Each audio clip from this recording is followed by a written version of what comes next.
अस्सलाम वालेकुम, बिस्मिल्लाहिर्रहमानिर्रहीम। चैप्टर 1 केमिकल इक्विलिब्रियम हमने कंप्लीट किया था और उसके बाद फिर हमने अपनी प्रीवियस वीडियो में जो है न्यूमेरिकल कंप्लीट किए। आज हम केमिकल इक्विलिब्रियम के MCQs की एक्सरसाइज जो है वो सॉल्व करेंगे। तो मल्टीपल चॉइस क्वेश्चंस हमारे पास हैं, जिसमें से नंबर 1 है हमारे पास, which one of the following statement is false about dynamic equilibrium. तो यहाँ पे 4 स्टेटमेंट दिए हुए हैं। It take place in a close container, तो ये राइट है, सही स्टेटमेंट है, इन्होंने फॉल्स पूछा है। दूसरा जो है वो है concentration of reactant and products are not changed, तो जो है वो ये भी बिल्कुल ठीक है कि कंसंट्रेशन जो रिएक्टेंट का है, जो प्रोडक्ट का है, इक्विलिब्रियम पे वो बिल्कुल चेंज नहीं होता है। सी जो है वो क्या है कि rate of forward reaction is equal to the rate of reverse reaction, तो ये भी ट्रू स्टेटमेंट है। ऐसे ही होता है कि रेट ऑफ फॉरवर्ड रिएक्शन और रेट ऑफ रिवर्स रिएक्शन जो है वो इक्वल होते हैं। अब जो डी ऑप्शन है वो है कि equilibrium can not be disturbed by only external stress. Equilibrium can not be disturb by any external stress, कि बाहर वाली किसी फोर्स से जो है वो इक्विलिब्रियम डिस्टर्ब नहीं होता। तो ये जो स्टेटमेंट है ये फॉल्स है, तो right option is option D. अब जो सेकंड है वो है consider the following reaction and indicate which of the following best describe equilibrium constant expression के सी। अब हमारे पास इक्वेशन दी हुई है कि when ammonia reacts with oxygen nitric oxide and water is formed. तो यहाँ पे हमारे पास जो प्रोडक्ट है वो नाइट्रिक ऑक्साइड और वाटर है, और जो रिएक्टेंट है वो अमोनिया और ऑक्सीजन है। और हमें पता है कि Kc जो है वो रिप्रेजेंट करता है प्रोडक्ट डिवाइडेड बाय रिएक्टेंट। तो यहाँ पे फर्स्ट इक्वेशन को ही देखो कि Kc equal to nitric oxide और जो कोएफिशिएंट है वो एज एक्सपोनेंट लिया गया है। वाटर के साथ 6 है तो पावर इसकी 6 आ गई, और रिएक्टेंट जो है वो NH3 अमोनिया है, ऑक्सीजन है। तो जो पहली ही इक्वेशन है, जो एक्सप्रेशन है, वही राइट ऑप्शन है। बाकी अगर आप देखें तो इन्होंने रिएक्टेंट ऊपर लिखे हुए हैं और प्रोडक्ट को नीचे लिखा हुआ है, तो बाकी सारे रॉन्ग हैं। तो right option is a. Number 3 के ऊपर आते हैं हम।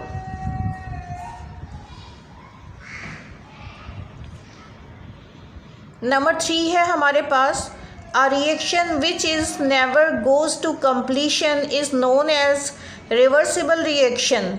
Reversible reaction is represented by dotted line, single arrow, double straight line. तो ये डबल एरो से रिप्रेजेंट होता है, तो option C is the right option.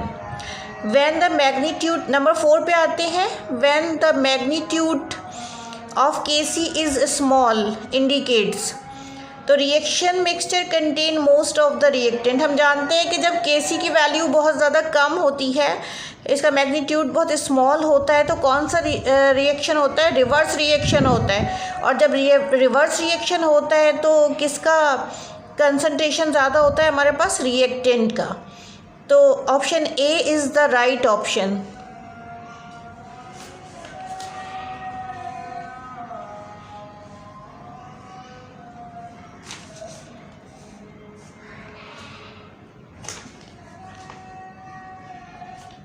Number 5 को देखिए, for which system does the equilibrium constant Kc has unit of concentration.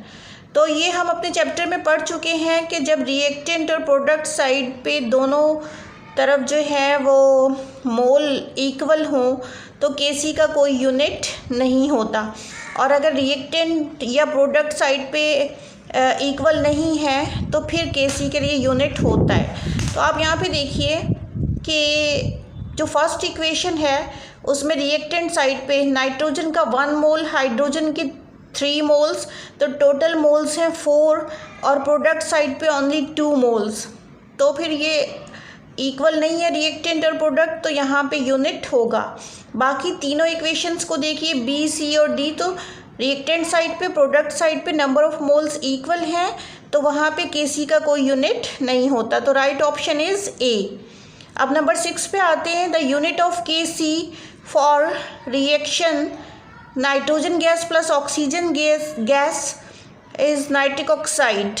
तो अब यहाँ पे जो है the unit of Kc for reaction, अब आप देखिए 2 मोल है रिएक्टेंट साइड पे और प्रोडक्ट साइड पे भी 2 ही मोल हैं, तो यहाँ पे नो यूनिट, कोई भी यूनिट नहीं होगा। जब दोनों तरफ इक्वल होंगे नंबर ऑफ मोल्स तो यूनिट नहीं होगा, तो option D is the right option.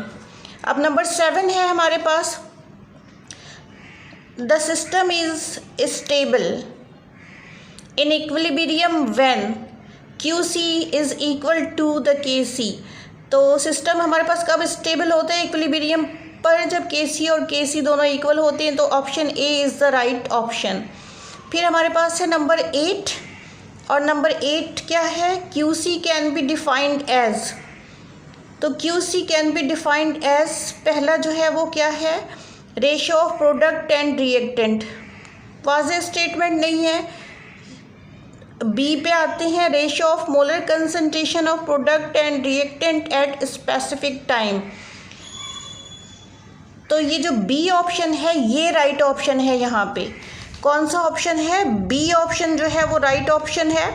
Ratio of molar concentration of product and reactant at specific time, this is the right option.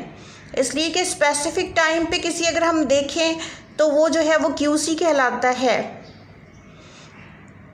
सी पे देखते हैं, ratio of molar concentration of product and molar volume of reactant, तो ये भी right option नहीं है। D को देखें तो molar of ratio of molar concentration of product and reactant raise to the power of coefficient, तो ये जो है वो Kc के लिए है। किसको रिप्रेजेंट करता है, Kc को भी रिप्रेजेंट करता है।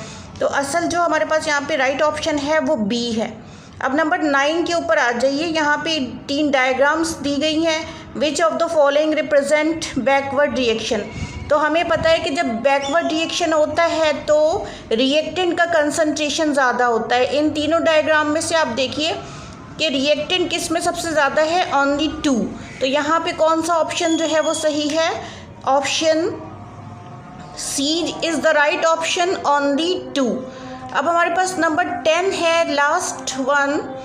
The value of Kc increases when product is less, no product is more, yes product is more, तो B option is the right option.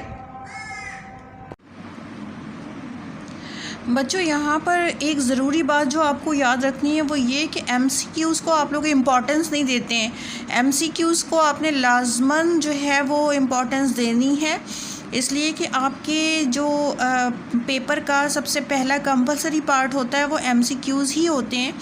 और MCQs में अगर आप 2 से 3 मिस्टेक भी कर देते हैं तो आप अपने पेपर में हर सब्जेक्ट को आप देखें, आपके पास 7 सब्जेक्ट्स हैं और अगर हर सब्जेक्ट के MCQs में आपने 2 से 3 मिस्टेक कर दी तो आप खुद अंदाज़ा कर लें कि 10 to 14 मार्क्स आपने अपने लूज़ कर दिए। तो आपने बहुत तवज्जो देनी है MCQs के ऊपर और उनको बहुत थॉरोली जो है वो प्रिपेयर करना है, कॉन्सेप्ट क्लियर रख के। और अगर आप रट्टा लगाने की कोशिश करेंगे या आप सिर्फ याद करने की कोशिश करेंगे कि कौन सा ऑप्शन जो है वो राइट ऑप्शन है, तो इट विल बी रॉन्ग। आपने क्या करना है, कॉन्सेप्ट क्लियर होगा तो आप MCQs को ईजीली सॉल्व कर सकेंगे। तो आप समझ के पढ़िए और MCQs पे कंसंट्रेट कीजिए।